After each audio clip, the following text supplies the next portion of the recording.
En el gélido invierno de 1941, cuando el viento cortante del frente oriental murmuraba los secretos de la guerra, surgió de las sombras una fuerza formidable, la tercera división Panzer Totenkopf de las Waffen-SS. Envueltos en el manto oscuro, estos guerreros llevaban la calavera como emblema de su lealtad indómita, forjándose en las llamas de la ideología y el acero de la batalla. Desde sus primeros días, la Totenkopf se erigió como una élite entre las élites, destinada a dejar una huella imborrable en la historia como la personificación misma de la ferocidad y la devoción al deber.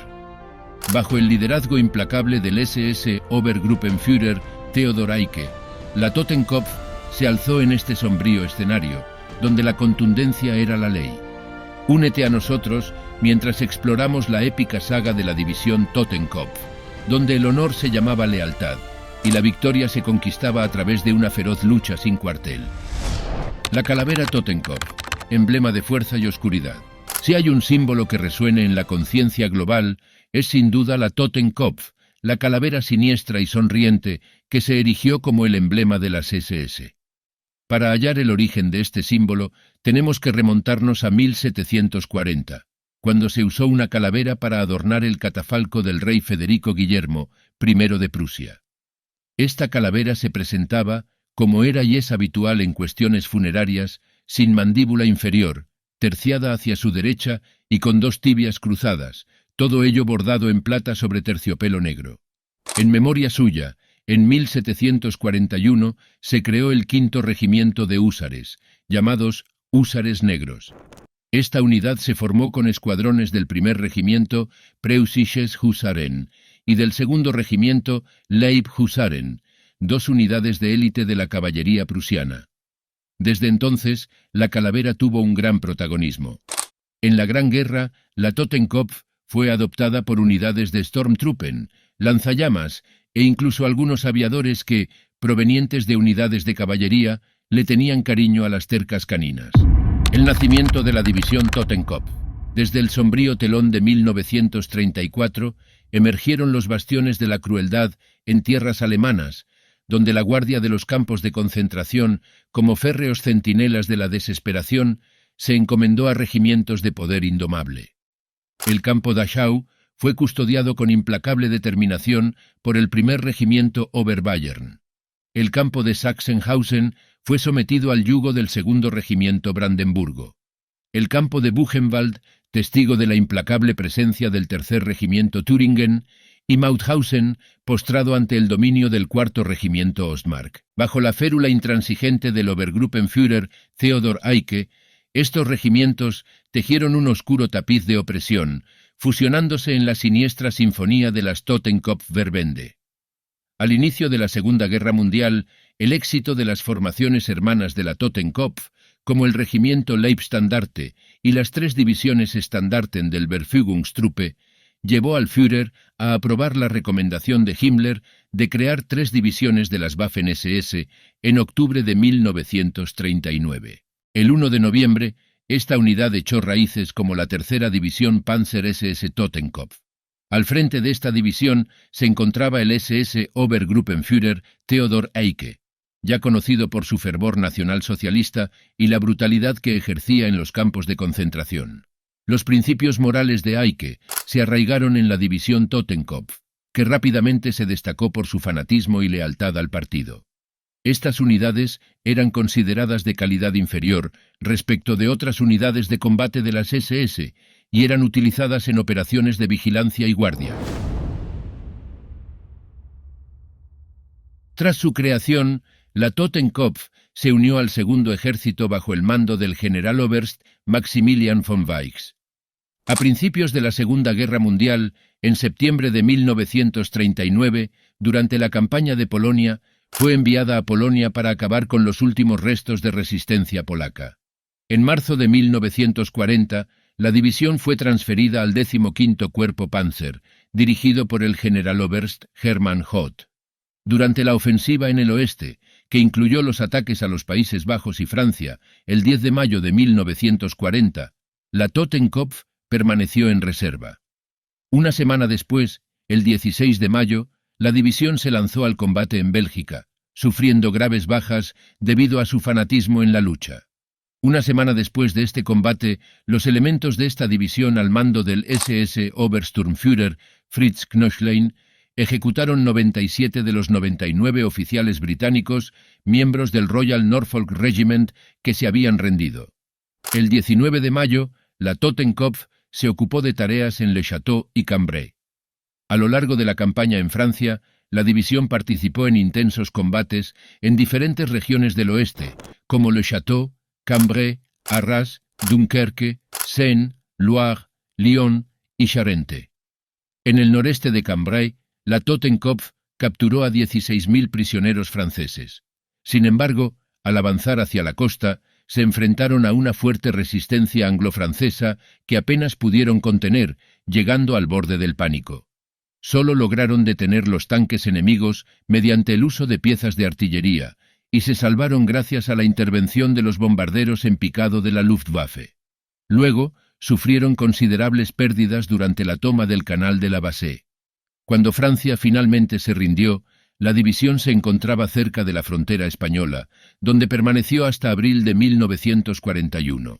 Las pérdidas durante la Batalla de Francia fueron significativas, y para compensar, se transfirieron elementos de unidades regulares de las Waffen-SS en lugar de los batallones de guardias de campos de concentración.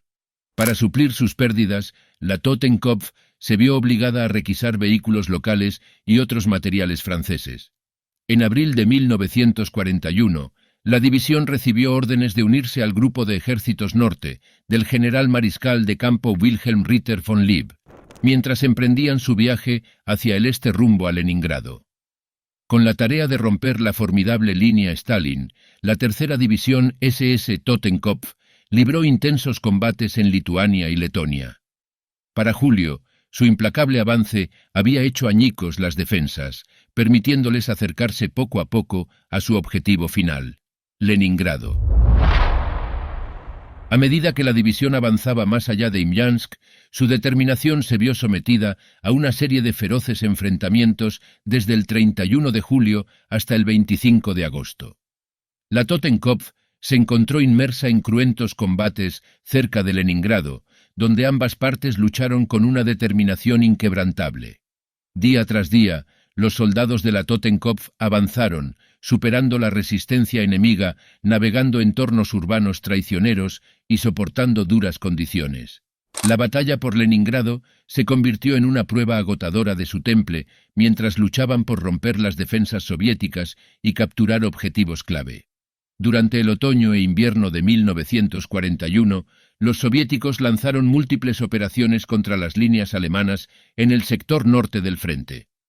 Una de estas operaciones resultó en el cerco de la división cerca de Demiansk, creando el bolsón de Demiansk.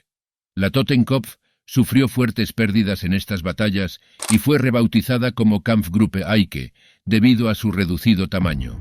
La división luchó ferozmente para defender el bolsón, con el SS Hauptsturmführer Irving Meyerdres, liderando a un pequeño grupo de soldados en la defensa de la estratégica ciudad de Biakawo contra repetidos intentos enemigos de capturarla. Meyerdres destruyó personalmente varios tanques enemigos en su Stug 3 y fue condecorado con la Cruz de Hierro por sus acciones. En abril de 1942, la división rompió el cerco y alcanzó territorio amigo en Demiansk. Alrededor del 80% de los soldados de la división fueron dados de baja, heridos o declarados desaparecidos en combate. Las tropas restantes fueron retiradas del frente a fines de octubre de 1942 y enviadas a Francia para su reequipamiento. En noviembre de 1942, la división participó en la Operación Anton, la toma de Vichy. Permaneció en Francia hasta febrero de 1943, cuando su anterior comandante, Theodor Eicke, retomó el control. A principios de febrero de 1943, la división Totenkopf se trasladó al frente oriental como parte del Grupo de Ejércitos Sur de Erich von Manstein. Más tarde, la Totenkopf, como parte del cuerpo Panzer SS, se unió a la Operación Ciudadela, la ofensiva para reducir el saliente de Kursk. Recibieron una compañía de tanques pesados Tiger I y avanzaron junto a la Leibstandarte, encontrando resistencia soviética. A pesar de esto, el 5 de julio de 1943 comenzó el ataque con la Totenkopf cubriendo el flanco izquierdo del segundo cuerpo Panzer das Reich. Cruzaron el río Seim y tenían como objetivo llegar a Prokhorovka. Sin embargo, el ataque se ralentizó debido a la resistencia soviética, especialmente en la colina 226. A pesar de este contratiempo, la división continuó avanzando y elementos de la división cruzaron el río Seim el 11 de julio. Refuerzos llegaron para asegurar la precaria posición y la división expandió el puente Cabeza. Enfrentaron una fuerte oposición soviética, pero lograron mantener su posición. El 12 de julio, los soviéticos lanzaron un importante contraataque y las fuerzas de Totenkopf, respaldadas por su compañía de Tigres, se involucraron en un intenso combate que detuvo el asalto, pero causó pérdidas significativas. Aunque el segundo cuerpo Panzer das Reich había frenado la contraofensiva soviética, estaba exhausto y no podía lanzar más ataques. El cuerpo Panzer de reserva 24 no recibió autorización del Führer y el 14 de julio Hitler canceló la operación. La batalla de Kursk había llegado a su fin para los alemanes. La división Totenkopf, junto con das Reich, fue asignada al reorganizado Sexto Ejército bajo el mando del general de Infantería Karl Adolf Hollert. Su objetivo era eliminar la cabeza de puente soviética sobre el río Mius. A lo largo de varias semanas, Totenkopf enfrentó combates intensos, marcados por una brutalidad notable, especialmente durante las batallas por la colina 213 y Stepanóka. Sin embargo, la división sufrió pérdidas significativas, superando las experimentadas durante la Operación Ciudadela. Cuando finalmente se eliminó la cabeza de puente soviética, la división perdió 1.500 soldados y su regimiento de tanques quedó reducido a 20 tanques. Posteriormente, la Totenkopf fue trasladada de regreso a Yarkov para participar en las batallas contra la Operación Rumyantsev y evitar la captura soviética de la ciudad. Aunque las divisiones lograron detener la ofensiva e infligir graves bajas, los soviéticos los rodearon, llevando al abandono de la ciudad el 23 de agosto. A principios de septiembre, la Totenkopf llegó al río Dnieper, donde se enfrentaron al quinto ejército de tanques de la Guardia Soviética, que había cruzado en Kremenchuk y representaba una amenaza para romper la línea del Dnieper. La Totenkopf fue desplegada para contrarrestar la cabeza de puente, y en octubre de 1943 la división fue reformada como la tercera división Panzer Totenkopf. El regimiento Panzer recibió una actualización, y los dos regimientos Panzer Grenadier fueron honrados con los títulos Theodor Eicke y Totenkopf, después de sostener la cabeza de puente de Kremenchuk. Durante varios meses, los soviéticos lanzaron un exitoso intento de escapar, empujando a la Totenkopf y otras divisiones del eje de vuelta hacia la frontera rumana. En noviembre, la Totenkopf participó en intensas y serias batallas defensivas contra ataques del Ejército Rojo cerca de la crucial ciudad de Kryvyi Rog, al oeste del río Dnieper. En enero de 1944, la Totenkopf se involucró en combates defensivos intensos cerca de Kryvyi Rog, impidiendo un avance soviético.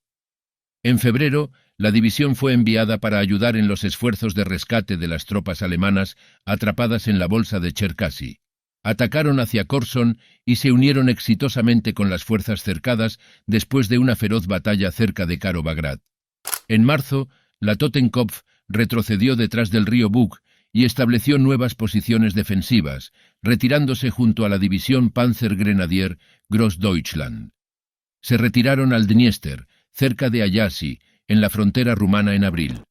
La Totenkopf descansó cerca de Targu Frumos en Rumania, recibiendo reemplazos y nuevo equipo.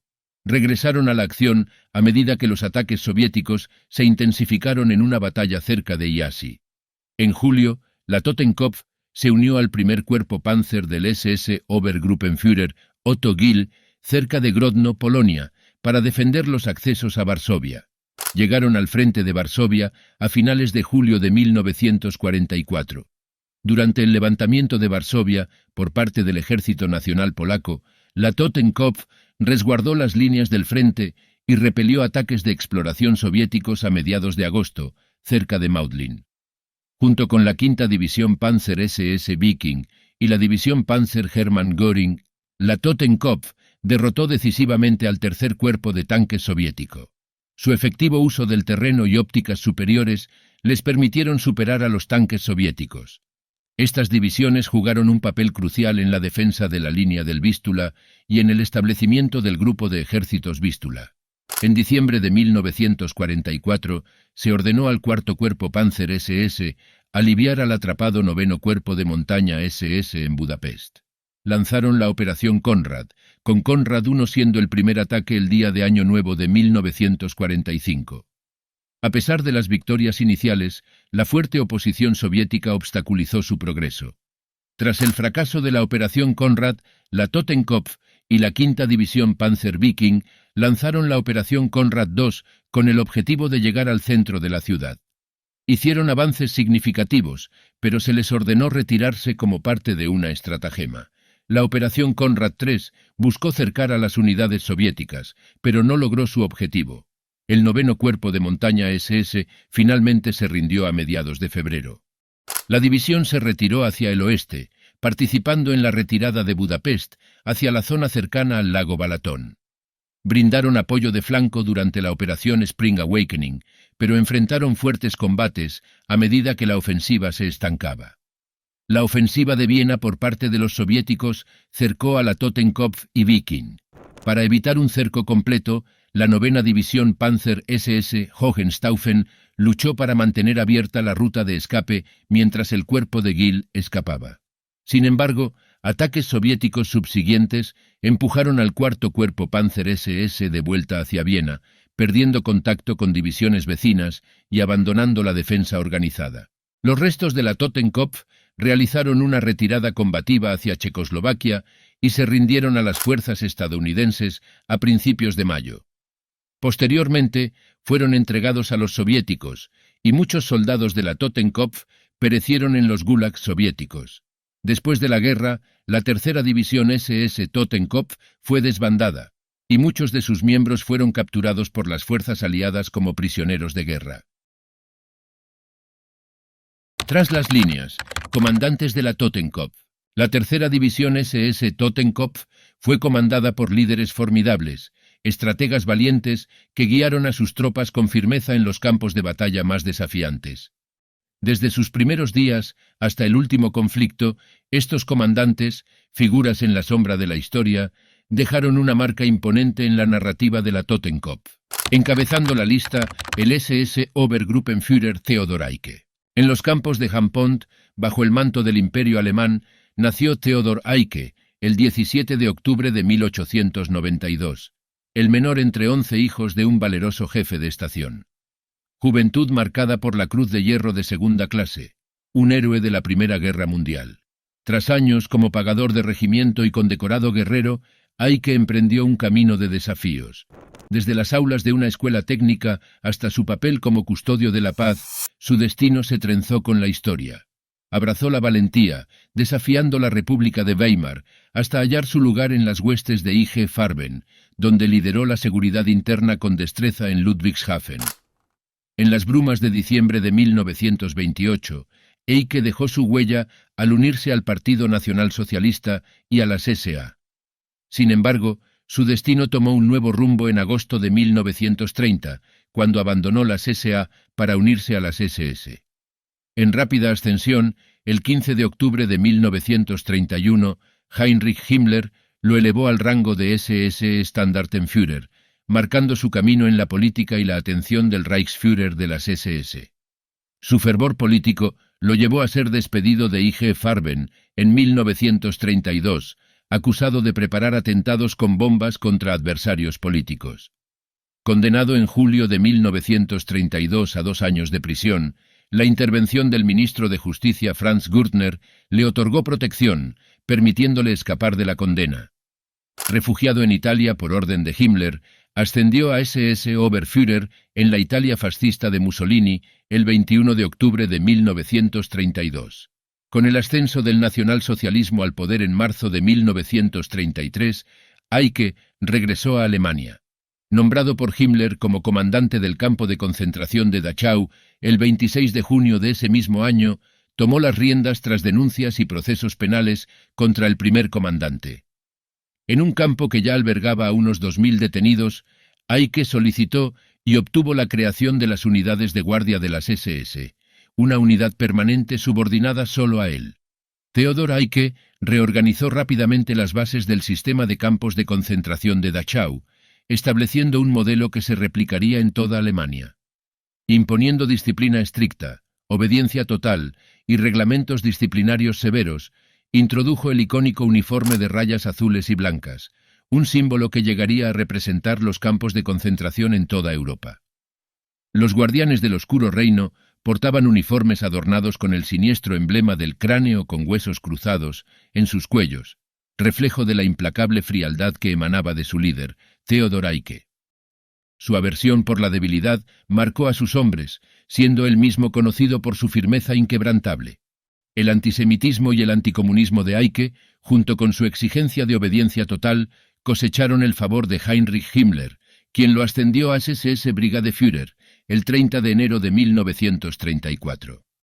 En la oscura noche del 30 de junio de 1934, la noche de los cuchillos largos, Eicke y sus compañeros de las SS llevaron a cabo ejecuciones y detenciones de líderes de las SA. Se cuenta que Eicke, en una fría celda, colocó una pistola sobre la mesa de Ernst Röhm, ejecutándolo junto a su ayudante cuando se negó a quitarse de en medio el 1 de julio de 1934. Su lealtad inquebrantable no pasó desapercibida, y el 4 de julio de 1934, Himmler lo designó oficialmente inspector de campos de concentración, ascendiendo a SS Gruppenführer el 11 de julio de 1934. En su nuevo papel, Eicke emprendió una reorganización masiva de los campos en 1935, consolidándolos bajo la designación oficial de SS Totenkopf-Verbände el 29 de marzo de 1936, con Eicke como comandante. Campamentos más pequeños fueron reemplazados por imponentes instalaciones como Sachsenhausen, Buchenwald, Mauthausen, Flossenbürg y Ravensbrück hasta 1939. El destino de Theodor Eicke, inextricablemente entrelazado con los horrores de la Segunda Guerra Mundial, encontró su epílogo en circunstancias impactantes. A medida que la guerra se inclinaba inexorablemente hacia el inevitable colapso del Tercer Reich, Eicke continuó liderando con fervor la tercera división Panzer Totenkopf. Sin embargo, la marea de la guerra comenzó a desbordarse en su contra. En julio de 1943, durante la batalla de Kursk, Eicke estaba al mando de su división, enfrentándose a una feroz resistencia soviética. La batalla, que fue la mayor confrontación de tanques de la historia, representó un punto de inflexión crítico en el frente oriental. La Totenkopf luchó con valentía, pero las pérdidas y los desafíos tácticos erosionaron la fuerza y la moral de la división. El 16 de julio de 1943, en el calor de la batalla, Eicke fue mortalmente herido cuando su avión de transporte fue derribado en la línea del frente. La ferocidad del conflicto no tuvo clemencia para con el inspector de campos de concentración, convertido en comandante militar. Su vida llegó a su fin en el mismo teatro de operaciones donde había desplegado su fanatismo y brutalidad en los campos y campos de batalla. La muerte de Eicke dejó un vacío en la dirección de la Totenkopf, pero su legado, impregnado de ideología nacionalsocialista y crueldad, persistió en los anales oscuros de la historia. Aunque su figura desapareció físicamente, la sombra de sus acciones y su impacto en los campos de concentración y en la guerra misma perduraron hasta el último suspiro del conflicto.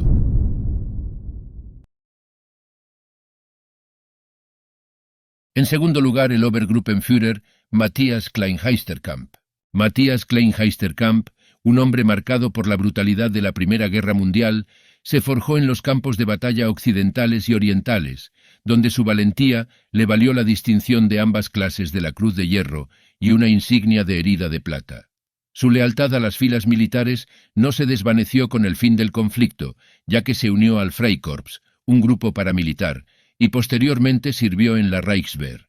En noviembre de 1933, Klein-Heisterkamp ingresó a las filas de la Allgemeine SS, marcando el comienzo de una nueva fase en su carrera militar. Su número de miembro, 132.299, testimonia su compromiso con la causa. Su traslado a la Verfügungstruppe en abril de 1935 lo llevó a la Escuela de Formación de las SS, donde desempeñó el papel crucial de instructor de infantería. Sin embargo, su camino no estuvo exento de desafíos. En junio de 1938, Klein-Heisterkamp enfrentó serios problemas legales y disciplinarios que obstaculizaron su ascenso. Reprendido por la oficina principal del Tribunal de las SS, fue puesto en licencia hasta agosto de 1938.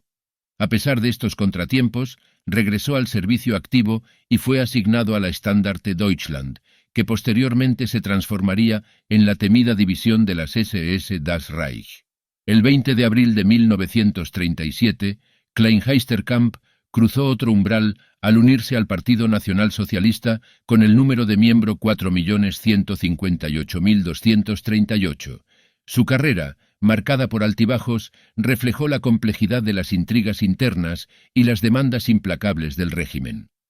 Con la división SS Totenkopf, Klein-Heisterkamp se destacó en la invasión de Polonia, liderando el grupo Klein-Heisterkamp y desempeñando un papel crucial en la evacuación de ciudadanos alemanes y personal diplomático de Varsovia. Su habilidad estratégica se puso de manifiesto en esta operación. Posteriormente, su trayectoria lo llevó a nuevas responsabilidades, primero en la Führungshauptamt y luego a la división Das Reich. Lamentablemente, el final de Matthias Klein-Heisterkamp fue trágico, al ser capturado por las fuerzas soviéticas y decidir poner fin a su propia vida un día después en cautividad. Póstumamente, a Klein-Heisterkamp se le concedieron las hojas de roble por su cruz de caballero. En tercer lugar, el SS Obergruppenführer Georg Kepler. Georg Kepler vivió en una época complicada y participó en varias situaciones de guerra. Desde sus inicios en el ejército en 1913 hasta su servicio en la Primera Guerra Mundial, mostró su dedicación al servicio militar. Tras trabajar como oficial de policía, se unió a las fuerzas paramilitares del Partido Nacional Socialista en 1935. Rápidamente ascendió en las filas, liderando batallones y recibiendo reconocimientos.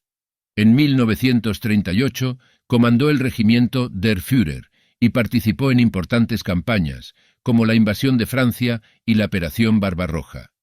Su destacado desempeño le valió la Cruz de Caballero de la Cruz de Hierro en 1940. En 1941 asumió el liderazgo de la división SS Totenkopf y luego comandó otras divisiones. Después de desempeñar roles administrativos en las Waffen-SS, volvió al campo de batalla en 1944 durante la Batalla de Normandía y posteriormente en el Frente Oriental hasta 1945. Tras la guerra, fue capturado y liberado en 1948. Su legado como líder militar versátil y experimentado perduró hasta su fallecimiento en 1966. Seguimos con el Obergruppenführer Hermann Priess. Hermann Priess, nacido en 1901, tuvo sus primeras experiencias militares al unirse al servicio militar en el ejército alemán en 1919, durante el período del Imperio Alemán. Después de la disolución de su regimiento debido a las restricciones de Versalles, participó en grupos paramilitares como el Freikorps y contribuyó a la guerra por la independencia de Estonia. Tras su servicio en diversas capacidades, Hermann Priess regresó al ejército en 1920 y fue licenciado en 1931. Su carrera militar continuó y en octubre de 1944 asumió el mando del primer cuerpo Panzer de las SS. Durante la batalla de las Ardenas, en la fracasada Ardennen Offensive, lideró esta formación como parte del sexto ejército Panzer. El objetivo de la ofensiva era dividir las líneas aliadas y crear condiciones para forzar negociaciones de paz con los aliados occidentales. En mayo de 1945, Priess se rindió a las fuerzas estadounidenses. Empezó a trabajar para la división histórica del Ejército de los Estados Unidos, en Camp King. Entre mayo y julio de 1946 se convirtió en uno de los 73 defendidos en el juicio por la masacre de Malmedy, celebrado en el campo de internamiento de Dachau. El 16 de julio, Priess fue sentenciado a 20 años de prisión. En octubre de 1954 fue liberado antes de cumplir su entera sentencia de la prisión de Landsberg. Pries murió en 1985. Vamos con el turno del SS-Gruppenführer Heinz Lammerding. Heinz Lammerding, con estudios universitarios en ingeniería civil entre 1923 y 1928, inició su carrera como gerente técnico y jefe del departamento de urbanismo en Dortmund hasta 1933, obteniendo su licenciatura en ingeniería civil en 1932. Su participación en el nacionalsocialismo comenzó en 1931, convirtiéndose en miembro de la SA y posteriormente en el regimiento de las SA en Paderborn.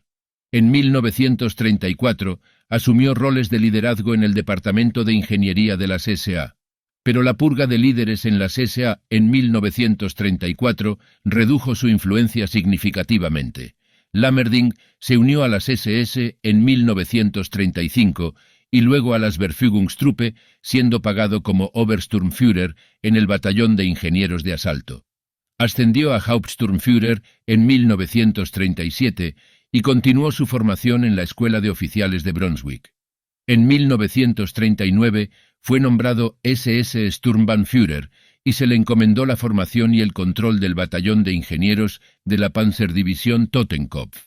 En la primavera de 1944, Heinrich Lammerding fue condecorado con la Cruz de Caballero por su destacada participación en la campaña de Rusia. A través de una distinción especial del Reichsführer SS Heinrich Himmler, Lammerding fue ascendido a Brigadeführer, un general mayor der Waffen-SS. Además, se le encomendó la tarea de reconstituir la división Das Reich en el sur de Francia. A principios del verano de 1944, Lammerding lideró la división Das Reich durante la intensa batalla de Normandía. Sin embargo, sufrió heridas en julio y fue evacuado durante los enfrentamientos en Saint-Denis, en el sector de Saint-Denis-Perrier, específicamente en un lugar conocido como La Bournoyère. A pesar de las lesiones, Lammerding recuperó el mando en otoño de 1944 y desempeñó un papel activo en la batalla de las Ardenas. A principios de 1945, Heinrich Himmler lo designó como jefe de Estado Mayor del grupo de ejércitos que lideraba en el Vístula. En abril de 1945, durante menos de un mes, Lammerding comandó la última división de la Waffen-SS, la Grenadier División Nibelungen, que estaba compuesta en parte por cadetes e instructores de la Escuela de Cadetes de la Bad Tölz. En 1953, Lammerding fue juzgado por crímenes de guerra en el Tribunal de Burdeos por su participación en las masacres de Thule y Oradour-sur-Glane, ocurridas el 9 y 10 de junio de 1944. Aunque fue condenado a muerte en rebeldía, Alemania Occidental optó por no extraditarlo. Posteriormente, a solicitud de los franceses, los británicos recibieron la orden de arrestarlo. Lammerding abandonó Düsseldorf, donde vivía abiertamente, refugiándose en Schleswig-Holstein, mientras la ocupación militar de Alemania llegaba a su fin. Después de su retiro, Lammerding fundó y dirigió una empresa de construcción y obras públicas en Düsseldorf hasta su jubilación. Falleció en 1971 a causa de un cáncer generalizado. Su funeral atrajo a varios cientos de exoficiales nacionalsocialistas, incluido Otto Weidinger. Vamos con el turno del Gruppenführer Max Simon. Max Simon nació en Breslau y se unió al ejército en 1917, sirviendo en la 11ª División en Macedonia y el Frente Occidental durante la Primera Guerra Mundial. Fue condecorado con la Cruz de Hierro de segunda clase. Al terminar la guerra, se unió al Freikorps en Silesia y combatió contra fuerzas polacas. Su unidad se integró más tarde en el Reichswehr como el 16 Regimiento de Caballería, y Simon fue ascendido a Unterfeldwebel. En mayo de 1933 se unió a las SS y al Partido Nacional Socialista, siendo asignado al 47 SS Estandarte en Gera. En noviembre de 1934 fue ascendido a Untersturmführer. En 1935 recibió la orden de formar una nueva unidad, el primer Totenkopfstandarte Oberbayern, y fue promovido a Standartenführer. En 1934 fue designado comandante del campo de concentración Sachsenburg. Participó en eventos como el Anschluss de Austria, la ocupación de Bohemia y Moravia, y la ocupación de los Sudetes en 1938. Bredheim, una localidad en el distrito de Schwäbisch Hall de Baden-Württemberg, fue testigo de un trágico episodio bajo el mando de Max Simon. El 10 de abril de 1945, Simon ordenó la ejecución de Friedrich Hanselmann, Leonhard Gagstatter y Leonhard Wolfmeyer por socavar la moral militar, Wehrkraftzersetzung. Hanselmann, un granjero, había quitado armas a niños de las juventudes hitlerianas y las arrojó a un estanque local. Los niños informaron al oficial SS Sturmbannführer Gottschalk, quien arrestó a Hanselmann y lo condenó a muerte. El alcalde Gagstatter y el maestro Wolfmeyer se negaron a confirmar la sentencia y también fueron arrestados y condenados a muerte. Los 3 hombres fueron ejecutados en la horca y colgados en la entrada del cementerio, permaneciendo allí durante 4 días por orden de Simon. El 17 de abril de 1945, tanques estadounidenses se aproximaron a la villa. A pesar de la presencia de fuerzas estadounidenses, las SS, bajo la dirección de Simon, declararon a Bredheim como piedra angular de la defensa alemana, impidiendo el izado de banderas blancas. Como resultado, los estadounidenses abrieron fuego, convirtiendo la villa en un infierno ardiente y cobrando la vida de 17 civiles. El 1 de mayo de 1945, el cuerpo al que pertenecía Simon se rindió a las fuerzas estadounidenses. Después de la Segunda Guerra Mundial, Max Simon enfrentó juicios por su participación en la masacre de Marzaboto y fue condenado a muerte por un tribunal británico. Sin embargo, esta sentencia fue conmutada por cadena perpetua, y Simon fue liberado de prisión en 1954. En Alemania Occidental, Simon fue juzgado en 3 ocasiones por los asesinatos en Bredheim y otros crímenes. Para sorpresa y consternación del público alemán, fue absuelto en todos los casos. Su muerte en 1961 generó controversia, ya que la organización de exmiembros de las Waffen-SS, HIAG, intentó publicar un obituario elogioso por él en el periódico alemán Frankfurter Allgemeine. Sin embargo, el periódico rechazó la publicación del obituario, provocando la indignación de HIAG. Vamos con el turno del Brigadeführer Helmut Becker. Nacido en 1902, Helmut Becker inició su carrera militar uniéndose al ejército en 1920, donde alcanzó el rango de sargento mayor antes de retirarse en 1932. En 1933 se unió a las SS y coincidió con figuras como Wilhelm Dietrich y Hermann Priess. Su trayectoria continuó en el SS Totenkopf Standarte Oberbayern, con sede en el Übungslager Dachau, que más tarde se integró en la división SS Totenkopf. El 9 de noviembre de 1940 fue ascendido a SS Obersturmbannführer y designado como comandante del Totenkopf Regiment. De 1942 a 1944 mantuvo el rango de Standartenführer y participó activamente con la Totenkopf Division. A principios de 1944, su camino lo llevó al Führungshauptamt y en marzo tomó el liderazgo del 36 Regimiento SS Panzergrenadier en la división Reichsführer en Italia. Su ascenso continuó, siendo promovido a SS Oberführer el 21 de junio y asumiendo el mando de la tercera división Totenkopf en julio. Para octubre de 1944 alcanzó el rango de Brigadeführer. En noviembre de 1947, Helmut Becker enfrentó un juicio ante un tribunal militar soviético en Poltava, siendo condenado a 25 años de prisión y trabajos forzados por crímenes de guerra. Su comportamiento durante el cumplimiento de la sentencia, marcado por intentos de fabricar explosivos, provocó un nuevo juicio. Considerado la personificación de los brutales Landsknechts que conformaban los oficiales de alto rango de las Waffen-SS, fue nuevamente condenado y ejecutado en febrero de 1953. Guardias de la Calavera, el sistema de campos de concentración en la era oscura. Su nombre, que significa Unidades de la Calavera, hace referencia al distintivo emblema de la calavera con huesos cruzados que los miembros llevaban en sus uniformes. Estas unidades desempeñaron un papel crucial en el sistema de campos de concentración, siendo responsables de la seguridad, la administración y, en muchos casos, la brutalidad dentro de estos campos. El origen de las SS Totenkopf-Verbände se remonta a la década de 1930, cuando Heinrich Himmler, el líder de las SS y la policía alemana, concibió la idea de formar unidades especiales para la administración y seguridad de los campos de concentración. En 1933, Theodor Eicke, designado por Himmler como inspector de campos de concentración, se convirtió en el líder fundador de estas unidades. Bajo su dirección, las SS Totenkopf-Verbände adoptaron el emblema distintivo de la calavera con huesos cruzados, que pronto se convertiría en un símbolo temido por prisioneros y testigos por igual. En sus primeros años, las Totenkopf-Verbände se centraron principalmente en la administración interna y la seguridad de los campos de concentración. El campo de concentración de Dachau, establecido en 1933, fue uno de los primeros y sirvió como modelo para la expansión de este sistema. El campo de concentración de Auschwitz, administrado por las SS Totenkopf-Verbände, se convirtió en un símbolo de la brutalidad y el genocidio. Aquí, la maquinaria de la muerte nacionalsocialista alcanzó su punto máximo con la implementación de cámaras de gas y crematorios para llevar a cabo el Holocausto.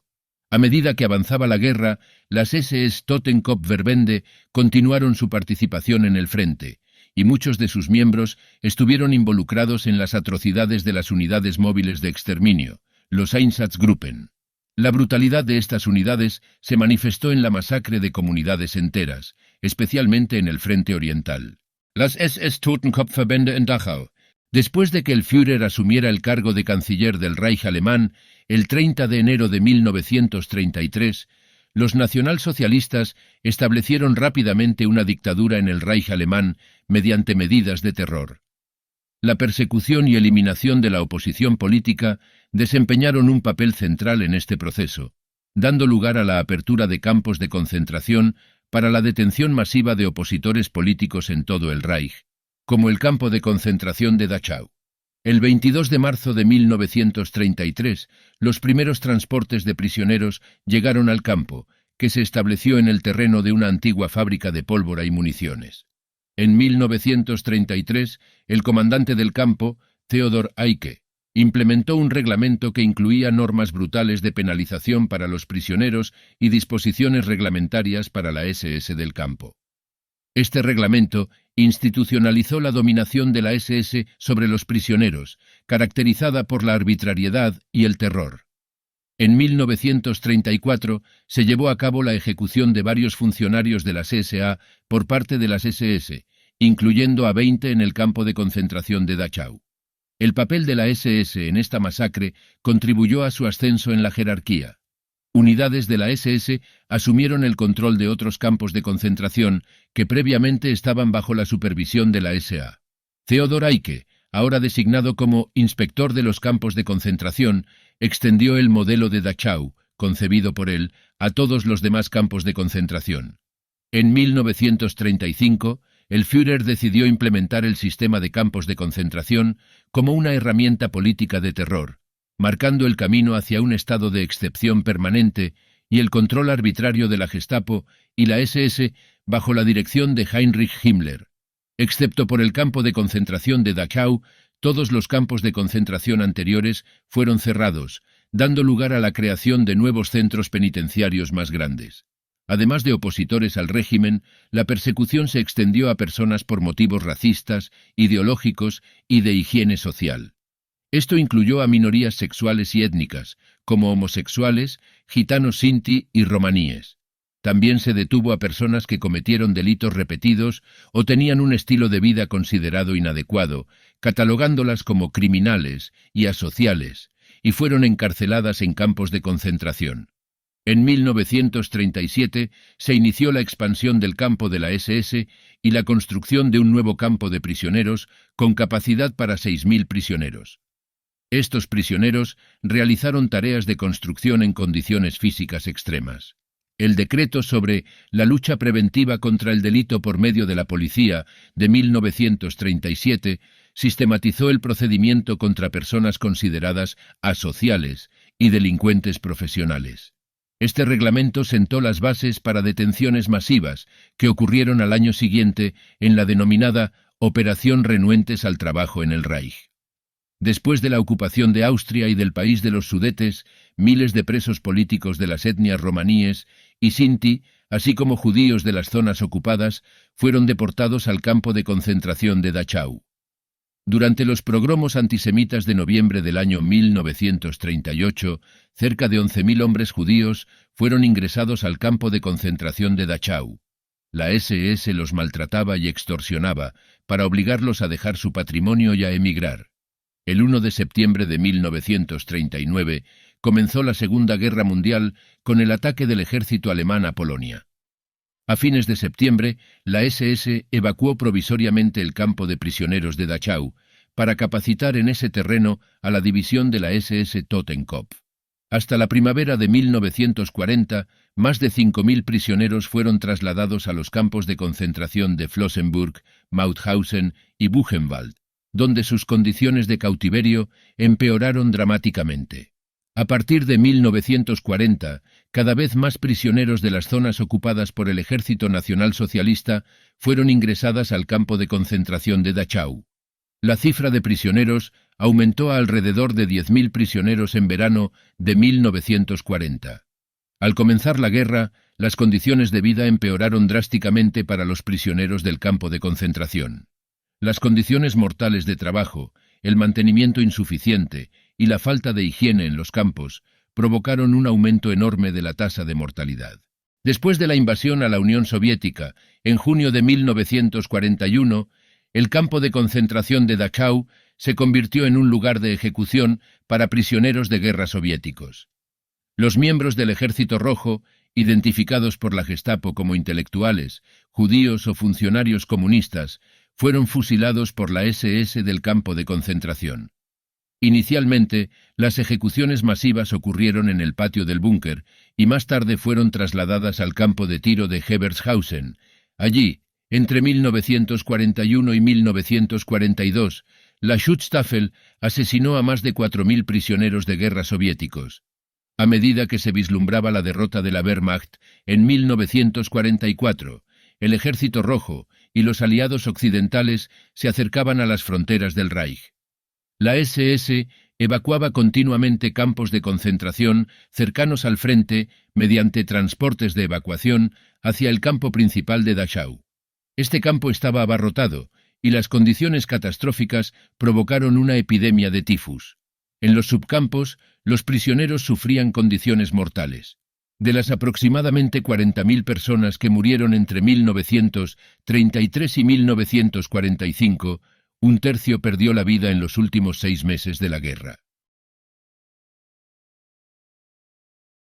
Ahora echaremos un vistazo a las memorias de Herbert Kraft, que era soldado en la división Totenkopf de las Waffen-SS. La historia tratará sobre el asesinato en masa de prisioneros de guerra británicos, ocurrido el 27 de mayo de 1940 durante la campaña francesa de la Wehrmacht. Los soldados del 2º Batallón del Regimiento Royal Norfolk quedaron aislados de las demás unidades y ocuparon una granja en Le Paradis, defendiendo el avance de los soldados de las Waffen-SS. Cuando se quedaron sin municiones, se vieron obligados a entregarse a los alemanes, pero estos los llevaron al otro lado de la carretera, los pusieron contra la pared de un granero y los ejecutaron con ametralladoras a sangre fría. Murieron 97 soldados británicos y solo 2 sobrevivieron, quienes escaparon pero luego fueron hechos prisioneros por los alemanes. Nos informaron de la situación la tarde del 26 de mayo. Los regimientos Real de Norfolk y Real Escocés de la Fuerza Expedicionaria Británica estaban delante de nosotros defendiendo. Nuestras compañías ya se encontraban en proceso de preparación para cruzar el canal. Nuestro escuadrón de enlace estaba adscrito a la primera compañía, es decir, a mi antiguo comandante de compañía. La comunicación con el puesto de mando del batallón se estableció mediante cable telefónico ligero. Todavía era de día cuando la segunda y tercera compañía, bajo la lluvia torrencial y el intenso fuego de artillería procedente de nuestro lado derecho, cruzaron el canal por puentes reconstruidos por nuestros tapadores e inmediatamente capturaron la zona. Mientras los tapadores trabajaban en mejorar el ferry, nosotros, al amparo de la oscuridad, nos trasladamos a la aldea recién reconquistada y allí tomamos posiciones rápidamente establecidas. Temprano en la mañana del 27 de mayo, Nuestro escuadrón de enlace recibió la orden de llegar inmediatamente al puesto de mando de la tercera compañía, porque allí todo el escuadrón de enlace estaba fuera de servicio. El puesto de mando del comandante de la compañía, Hauptsturmführer Knoschlein, estaba ubicado en antiguas posiciones de la Primera Guerra Mundial en una zona boscosa. Inmediatamente restablecimos la comunicación con el puesto de mando del batallón, reconectando el cable que había sido roto en muchos lugares por los bombardeos británicos. El sol que surgía perezosamente entre la niebla de la mañana era una oportunidad para continuar la ofensiva. Una señal de tráfico señalaba Le Corn Malo. Los morteros y las ametralladoras pesadas tomaron posiciones cerca del borde del bosque y abrieron fuego contra los objetivos enemigos designados en el pueblo, a 100 metros de distancia, mientras los fusileros avanzaban a ambos lados de la carretera. Me encontré con un joven británico. Su rostro reflejaba exasperación y miedo mortal. Estaba apoyado con la espalda contra un montículo de tierra, con una expresión de desesperanza en sus ojos, mientras la sangre manaba salvajemente de una herida en su cuello. Sus brazos lucharon en vano por sujetar la arteria para mantener la vida en su cuerpo. Sería imposible rescatarlo incluso con la ayuda de otros. ¡Próximo! De repente, las ráfagas de ametralladora golpearon al escuadrón que avanzaba por el camino oculto y los convirtieron en un montón de cuerpos humanos dispersos. Uno de ellos se levantó y se tambaleó, haciéndose un agujero en el vientre con el dedo, y pasó junto a mí hacia la parte trasera. Los francotiradores dispararon desde los tejados de las casas del pueblo que estábamos atacando, lo que nos obligó a acurrucarnos en el suelo y nos causó grandes pérdidas. Cuando intentamos atender a los heridos, notamos que algunos tenían heridas de salida del tamaño de un puño, y no había forma de salvarlos. Se estaban desangrando ante nuestros ojos. Sospechábamos que los británicos estaban utilizando balas de punta hueca prohibidas por las convenciones internacionales. El fuego de los francotiradores continuó empujándonos al suelo. Cada hombre intentó ponerse a cubierto o esconder la cabeza en la hierba. Las ametralladoras pesadas se callaron. Los primeros yacían con horribles heridas cerca de sus armas. Solo las tripulaciones de los 2 morteros en los cráteres de la Primera Guerra Mundial sobrevivieron ilesas e intensificaron sus disparos contra cualquier cosa que pudiera dar cobertura a los francotiradores. Esto nos dio tiempo suficiente para sacar a nuestros heridos del camino. Cuando los morteros se quedaron sin munición, los británicos volvieron a dominar el campo de batalla.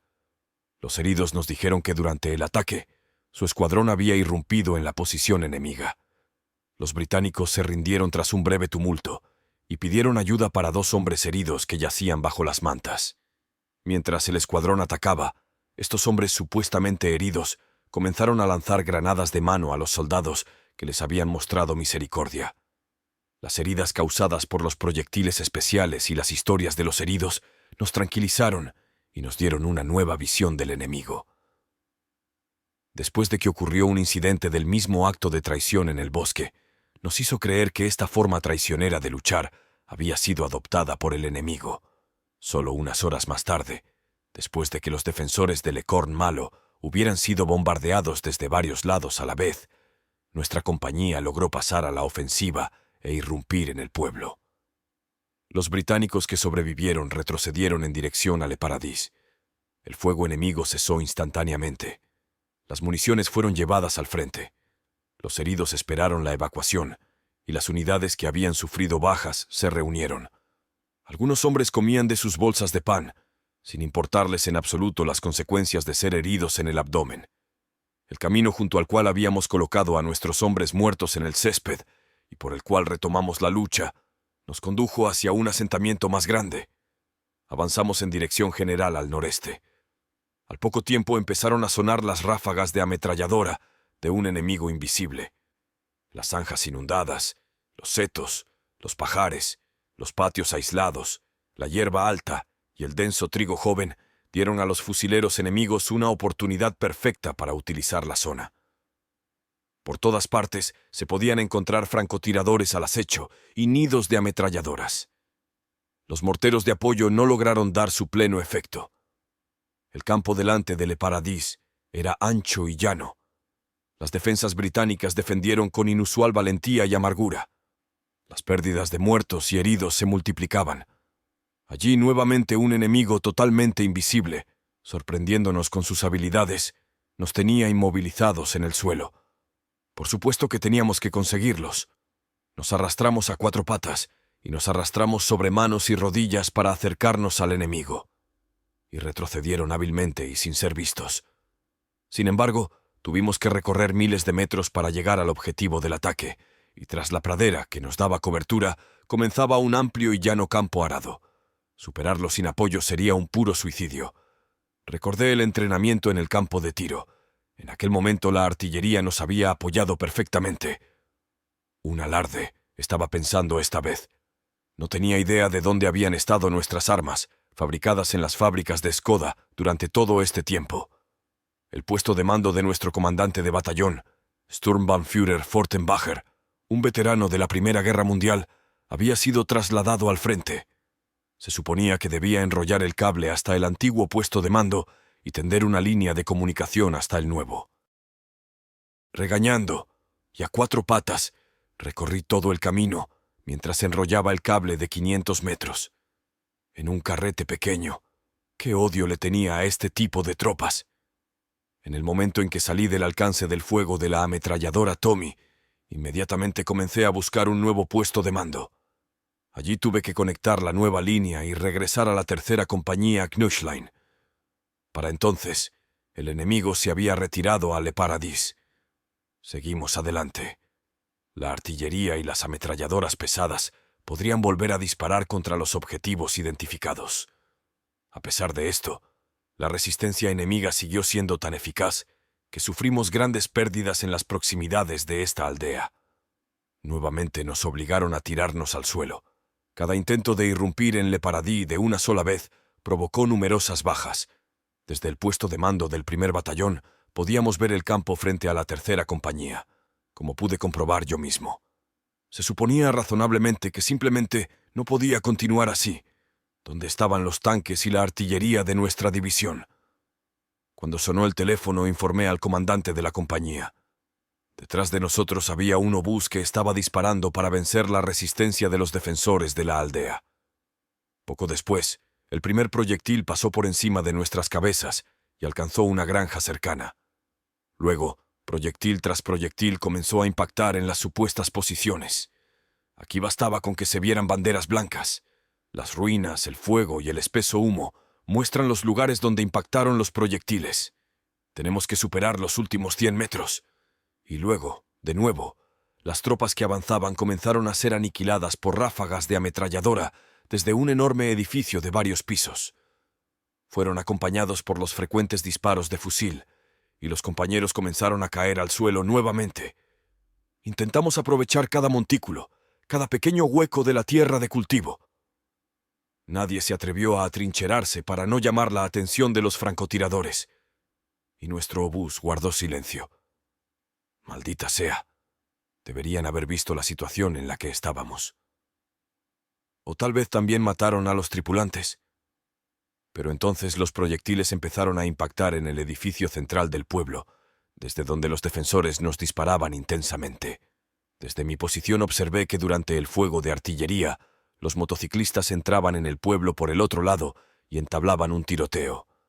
El Hauptsturmführer Knöchlein señaló el ataque. Cubiertos por un eficaz fuego de artillería, nos acercamos al pueblo, donde los motociclistas estaban ahora enfrascados en combate activo, sin muchas pérdidas. Al poco tiempo aparecieron las banderas blancas. Vimos con desconfianza y con todas las precauciones posibles cómo los británicos salían y se entregaban. La mayoría de ellos resultaron heridos. La dura batalla por Le Bas-Canal y Le Paradis había terminado. Conocí a un camarada que conocía desde los días del reclutamiento. Esto es lo que me dijo. Los soldados británicos que estaban en uno de los graneros se rindieron colgando una bandera blanca. El fuego fue detenido. Cuando los alemanes salieron de su escondite y se acercaron, fueron asesinados por disparos de ametralladora desde el otro lado del granero. A continuación, una ametralladora alemana abrió fuego contra los británicos que habían regresado al granero, y 10 británicos murieron. Algunos de los británicos lograron llegar al norte. Los defensores de Le Paradis que sobrevivieron salieron de sus escondites en los establos, los desvanes y los sótanos. Cuando pensábamos que el pueblo ya había sido purgado del enemigo, de repente llegaron los disparos desde sus afueras. Detrás de una ametralladora británica bien camuflada, que al principio ignoramos porque había sido abandonada por la tripulación, los artilleros tomaron nuevamente sus posiciones y abrieron fuego. 3 de mis compañeros de la compañía de ametralladoras fueron las últimas víctimas de aquella batalla. Mientras las unidades se reunían, nuestros soldados muertos fueron enterrados en tumbas que habían sido cavadas apresuradamente. Ahora leeremos las memorias de un suboficial subalterno que sirvió en la 13ª Compañía del 1er Regimiento de la 3ª División Panzer Totenkopf. A finales de 1941, en las juventudes hitlerianas, había un cartel. Jóvenes nacidos en 1923 son examinados por la comisión de las Waffen-SS. Hablé con un amigo mío y, por supuesto, acordamos ir allí para ver si estábamos sanos. Esta mañana había alrededor de 200 personas. Por la tarde quedaban 27. El proceso de selección fue muy estricto. A principios de 1942 recibí algunos documentos por correo y me invitaron a unirme a las Waffen-SS. Así que los firmé y los devolví. Era el 15 de agosto de 1942 cuando llegué a Varsovia, en el batallón de reserva y entrenamiento de infantería de las Waffen-SS. De camino al cuartel planeamos explorar la ciudad, pero nos encontramos con 4 oficiales en la plataforma, por lo que nunca pudimos dar un paseo por la ciudad. Vivíamos en un antiguo cuartel del ejército polaco. Éramos 12 personas en un alojamiento. Nos alimentaban muy mal. Una vez estábamos de permiso, pero un camarada de Baviera era el mejor tirador y se le permitía irse de permiso después de cada práctica de tiro. A nuestras preguntas respondió que en el bosque bávaro todos habían sido cazadores furtivos. El entrenamiento fue difícil, con marchas nocturnas de 25 kilómetros y así sucesivamente. El 15 de octubre de 1942 nos alinearon y subieron a un transporte y partimos hacia nuestra división. Tomamos la carretera que atraviesa Bélgica. Íbamos en un vagón de carga y delante de nosotros llevaban manzanas. Comimos esas manzanas, bebimos un poco de agua de la locomotora y no llegamos a donde nos llevaron, sino a Poitiers, en cuarentena. A todos nos dio disentería. Se trataba de un antiguo cuartel de artillería francés. Nunca se arregló nada, no hubo provisión. Nos dejaron literalmente suspendidos en el aire. Una semana después seguimos adelante y llegué a Lyon, en la 13ª Compañía. Allí me entrenaron con un cañón de infantería ligero de 75 milímetros y también con un cañón de infantería pesado de 150 milímetros. Todo estuvo bien, pero las armas no fueron transportadas en tractores, sino directamente sobre nuestras espaldas. Esto se sintió especialmente con los cañones de 150 milímetros. Fue intencionado. Nos hizo volvernos más duros. La primera vez que fui al baño en el cuartel francés me quedé estupefacto. Solo había un agujero en el suelo y nada más.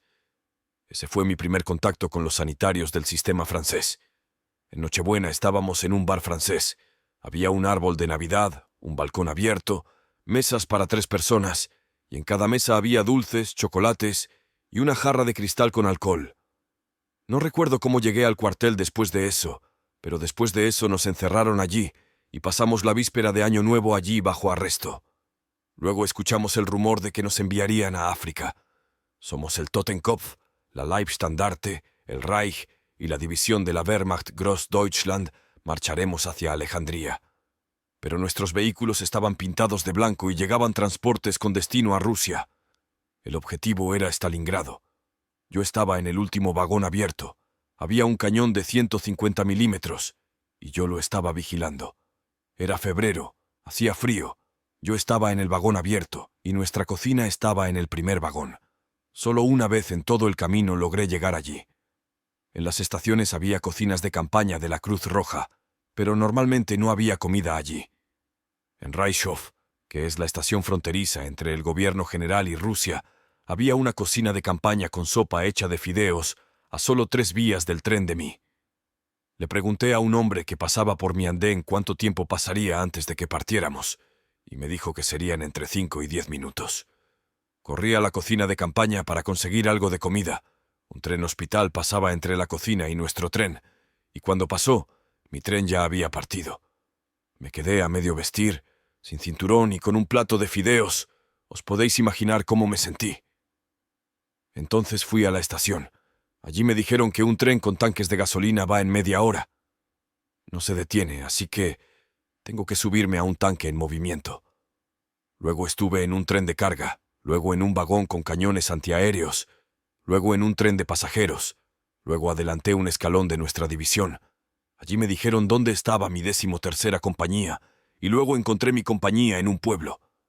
Le informé al comandante de la compañía que había regresado.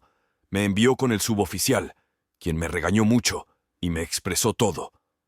De cualquier manera, regresé a mi compañía y me prometí a mí mismo no alejarme más de 3 metros de la compañía. Eso fue en Poltava.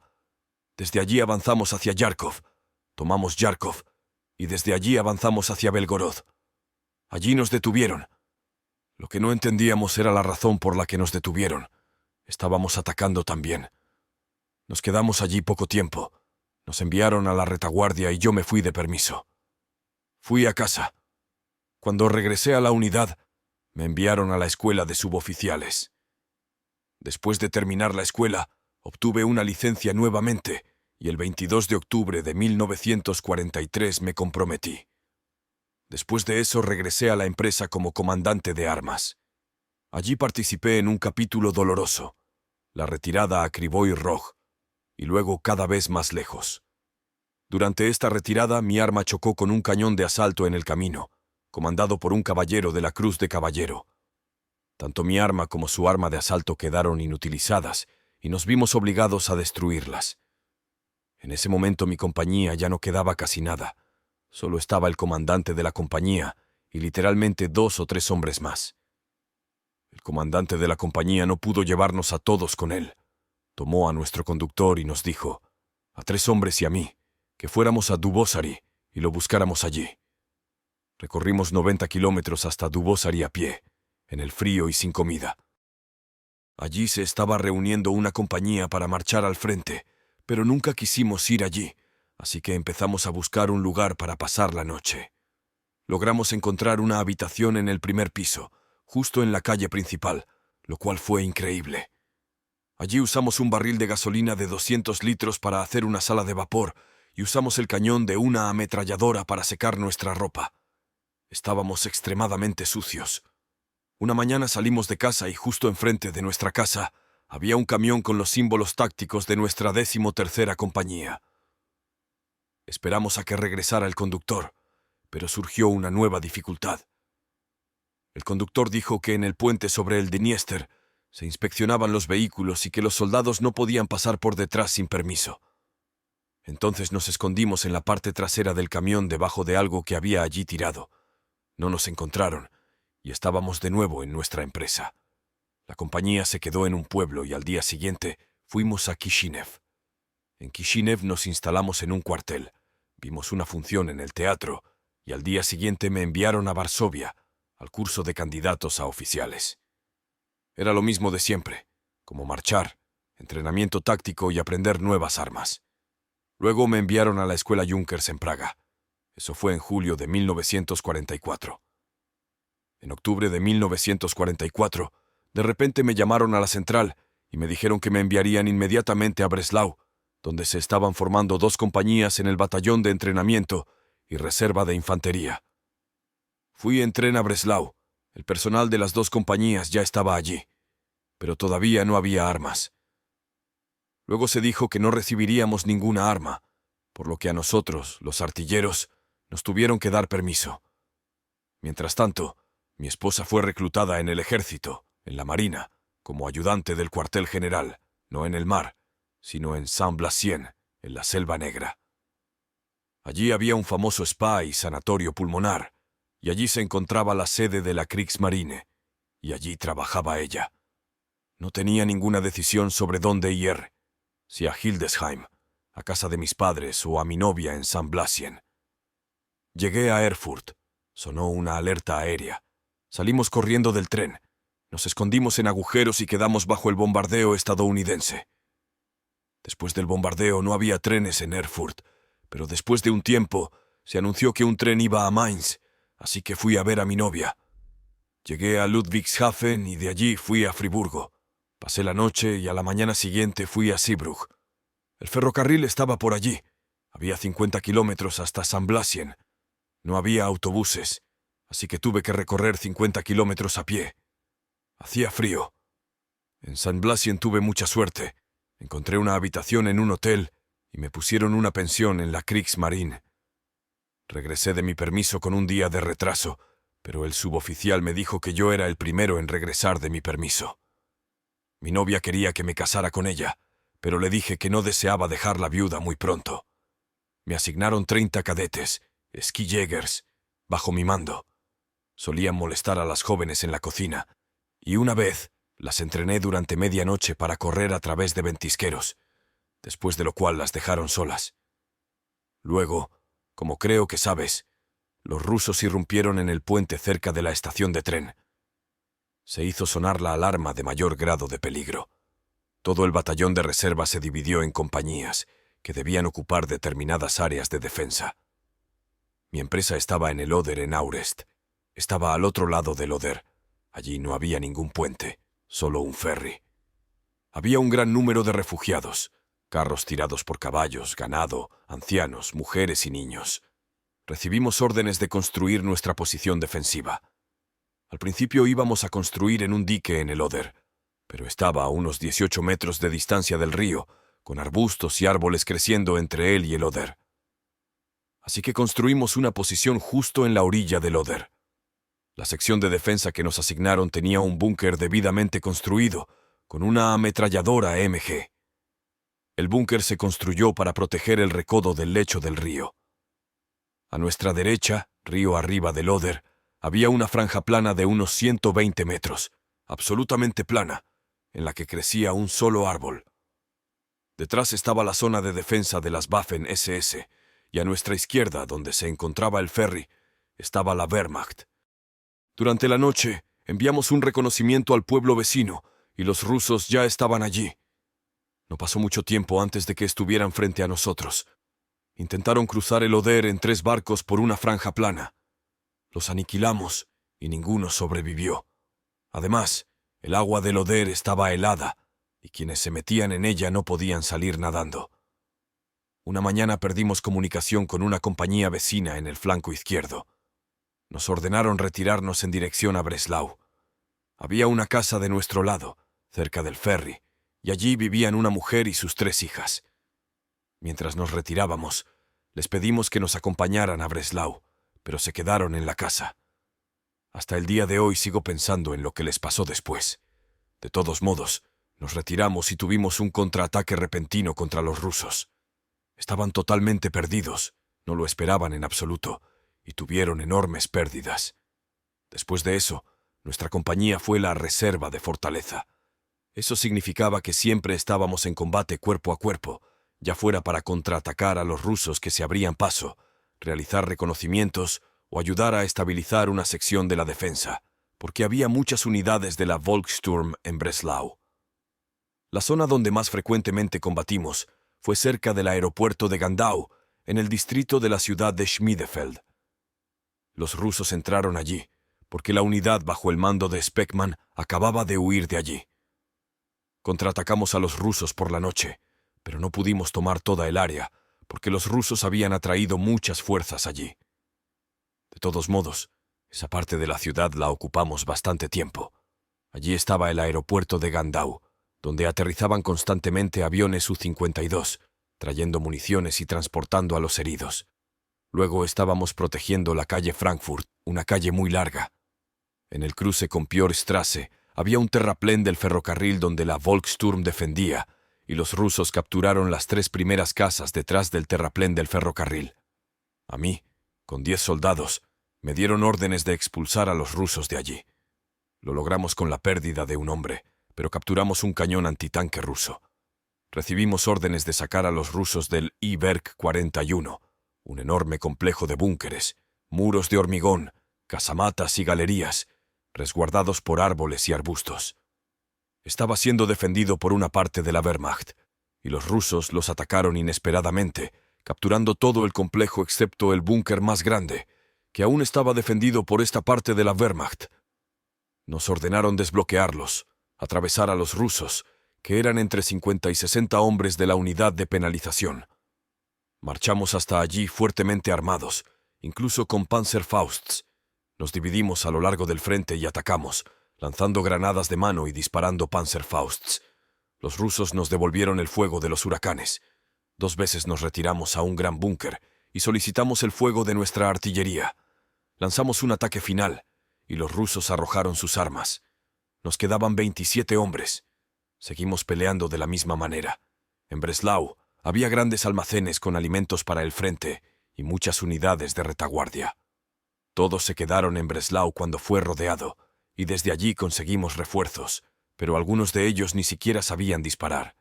Uno de los hombres de nuestro reabastecimiento dijo: «Dios mío, ahora estoy en las Waffen-SS. Puedo escribir mi testamento». ¿Cómo fue eso? No lo sé, pero de todos modos es un hecho conocido. Las unidades de las Waffen-SS siempre se utilizaban donde el aire estaba lleno de hierro. Nuestra división nunca estuvo quieta en un solo lugar. Constantemente nos empujaban hacia el frente. Fui herido por un fragmento de metralla en el muslo el 30 de marzo.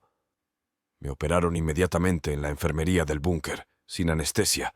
Me hicieron 2 incisiones. Pasé un día después de la operación en la cocina de nuestra empresa, donde trabajaban mujeres jóvenes. No había nadie más, y al día siguiente estaba de nuevo en combate. Me hirieron nuevamente en el pulmón el 21 de abril. Me llevaron a la enfermería y me dijeron que estaba bajo fuego y que tenía que acostarme en otro lugar. Fui al granero de azúcar y me quedé allí. Tuve suerte.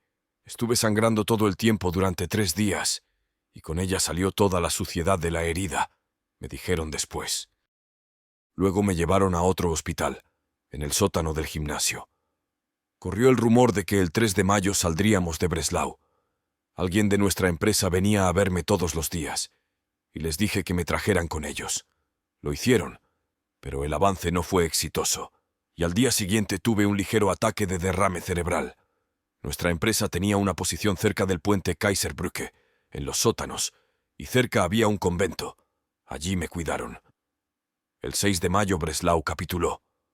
Hubo nuevamente el rumor de que si la compañía no se rendía de manera ordenada, encabezada por el comandante de la compañía, todos seríamos ejecutados. A medianoche nos pusimos en fila. Las jóvenes que estaban en nuestra compañía, con nuestros uniformes, fueron puestas en el centro de la columna, y marchamos. Durante 3 días nos llevaron por las carreteras de los alrededores de Breslau, y luego llegamos al campo Breslau, 5 estanques. Lo que nos disgustó allí fueron los austriacos. Se declararon independientes, colgaron una bandera roja, blanca y roja, y no se quedaron con nosotros en el cuartel, sino que construyeron una tienda de campaña y nunca nos hablaron. Desde allí enviaron a 1000 personas al campo de trabajo de Breslau-Hunsberg. Allí me examinaron y entré en el 4.º grupo de trabajo. Desde Breslau-Hunsberg enviaron a 1200 personas a trabajar a Dresde, pero solo los del 3.º grupo de trabajo y superiores. Yo tenía el 4.º y me quedé en el campo. Una mañana, bajo fuertes guardias, nos sacaron del campamento y nos cargaron en carros rusos diferentes a los nuestros. Llegamos a Belgorod, y yo ya había estado allí, a un campo que tenía 1500 personas. Allí nos cachevamos de nuevo, y en otra ocasión nos confiscaron muchas cosas. Ahora describiré los suministros. ¿Te imaginas que en otoño trajeron repollo en camiones? Nuestros albañiles construyeron cercas de piedra, cisternas. En ellas cortaron y encurtieron la col. Del resto del repollo se cocinó la sopa durante otras 2 semanas. Olía mucho. Las heladas llegaron muy temprano. Vivíamos en un antiguo hospital destartalado.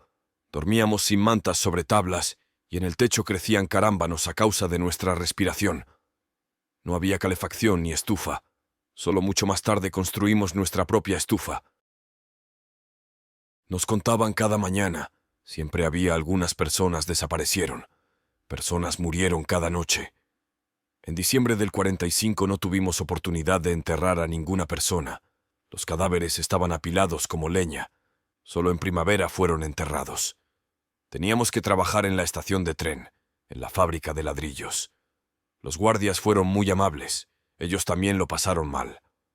También trabajé en el Kolyos. Más tarde nos enviaron a Kursk y de allí a Chistiakovo, a una mina de carbón. Allí me preguntaron si quería trabajar en un grupo cultural y acepté. Intentamos hacerlo lo mejor que pudimos. Escribíamos y realizábamos bocetos. Nosotros, el grupo cultural, teníamos que mantener buenas relaciones con el comisario. Una vez vino a mí y me dijo: «Ustedes, los soldados de las SS, están siendo trasladados a un campo del régimen. Es el mejor campo de todo el distrito». Lo que pensé fue que se estaba burlando de mí.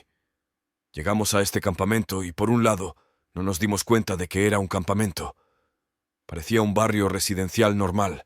Había cortinas colgadas en las ventanas y macetas. Allí nos recibió el comandante alemán del campo. Preguntó: «¿Qué división?» «Totenkopf». «Tercer bloque, preséntate ante el suboficial de allí». Estábamos otra vez en nuestra casa, en las SS. Fue el mejor campamento de mis más de 4 años en los campos rusos. Estábamos trabajando en la mina. La mina estaba a 100 metros del campo. Después de nuestro turno, llegó el turno ruso. No teníamos guardias. Participamos en todas las competiciones socialistas, para el Día de la Revolución de Octubre, para el cumpleaños de Stalin, y la competencia de mejor minero. Fuimos los mejores en todas. Teníamos un comisario político fantástico. Nos trajo a 30 mujeres del campo de internamiento. Teníamos una orquesta de baile. Tuvimos una velada de baile, pero yo no estaba allí. Era mi turno, maldita sea. Y ahora hay una sensación. Nos pagaban tanto como a los rusos. Lo repito, nos pagaron tanto como a los rusos. Y más aún, porque estábamos trabajando mucho más duro que ellos. Y el dinero solía llegar a nuestra cuenta. Pero no pudimos retirar todo el dinero. Tuvimos que pagar 400 rublos de nuestras cuentas por los gastos gastados en el campo. En julio del 48, nuestro comisario político, que no había recibido ni una sola clase de formación política con nosotros, dijo que de todos modos no debía importarnos, porque a finales de 1948 no quedaría ni un solo prisionero de guerra alemán en Rusia. Dijimos: «Está bien», y comenzamos a esperar. Era agosto, luego pasó septiembre, luego llegó octubre, y nos pusieron en fila y nos clasificaron en diferentes campamentos, como era la práctica en todos los campamentos de nuestro vecindario.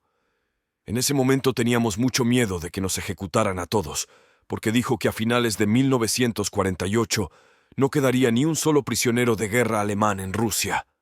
No trabajamos en este campamento, pero tenía dinero del campamento anterior en mi cuenta.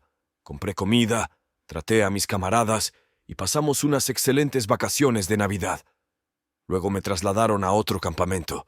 Solicité volver a trabajar en la mina. Luego me enviaron a otro campamento, y allí volvimos a trabajar en la mina. Las condiciones allí eran malas. El campo estaba alejado. No había camerinos. Teníamos muertes en el trabajo porque la seguridad laboral era mala. Luego cerraron el campo y terminé en Dnepropetrovsk, donde había una gigantesca fábrica de automóviles, talleres y máquinas de Alemania. Trataron los materiales de forma muy derrochadora. Si traían hormigón un par de minutos antes del final de la jornada laboral, simplemente lo dejaban ahí hasta mañana y se secaba. Luego lo romperían con palancas y lo tirarían a la basura. «Está hecho». Estábamos cargando ladrillos, y todos tomaban 4 ladrillos, 2 ladrillos en la mano, y una persona solo tomaba 2 ladrillos. Los rusos preguntaron: «¿Qué es eso? ¿Por qué solo toman 2 ladrillos a la vez y todos los demás toman 4? Dijo que todos eran demasiado vagos para ir 2 veces. El 16 de diciembre de 1949 estábamos durmiendo en un gran cuartel, y de repente sonó un silbido y una orden de hacer las maletas. Nos dijeron que nos íbamos a casa. Leyeron la lista y mi nombre estaba en ella. No estaba entusiasmado porque tenía miedo de que las cosas cambiaran.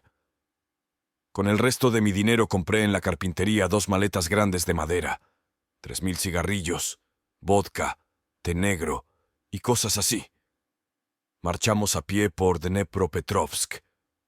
El comandante ruso del campamento estaba familiarizado con las canciones de los soldados alemanes y nos ordenó cantarlas. Durante todo el camino hasta la estación de tren de Dnepropetrovsk, seguimos cantando una canción tras otra, como Wir ziehen nach England, y Panzerrollen in Afrika Bor, etc. El comandante ruso del campo pareció disfrutarlo.